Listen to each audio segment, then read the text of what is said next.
घड़ा चढ़ के मारब बरियारी रे छूट जी तो कैल रंगदारी रे घड़ा चढ़ के मारब बरियारी रे तोरा बाप के न तोरा दादा के चिन्हबहु बेटा सब गोली मारबहु तैगो गिनबहु तोरा बाप के न तोरा दादा के चिन्हबहु बेटा सब गोली मारबहु तैगो गिनबहु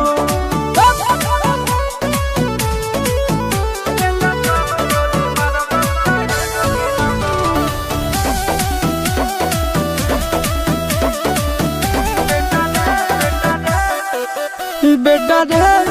काटा से ठोक देबौ चिमनी के भाठा में झोंक देबौ देखबौ कवन बाप बचैतौ तोरा प्रशासन के गाड़ी भी रोक देबौ बेटा जी सुनो बेटा रे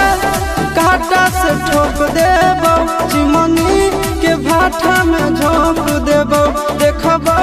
कवन बाप बचैतौ तोरा प्रशासन के गाड़ी भी रोक देबौ तोरा जैसन के हम खड़े खड़े गिनबौ बेटा सब गोली मारबौ तैगो गिनबौ तोरा बाप के न तोरा दादा के चिन्हबौ बेटा सब गोली मारबौ तैगो गिनबौ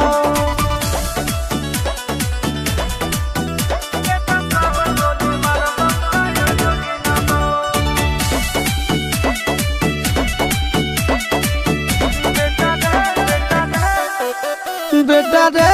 दौड़ा के बाजार में मारबौ गोली तोर कपार में रंगदारी जे करभी बिहार में गड़ देबौ गंगा जी किनार में इतना मार पड़तो न बेटा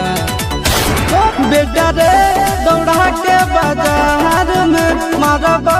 गोली तोर कपार में रंगदारी जे करभी बिहार में गड़ देबौ गंगा जी किनार में कहो चिंटू आशीष के कारण सुनबौ बेटा सब गोली मारबौ तैगो गिनबौ तोरा बाप के न तोरा दादा के चिन्हबौ बेटा सब गोली मारबौ तैगो गिनबौ मारत मारत पिछुआरा लाल कर दे बेटा ध्यान से बाप इधर है।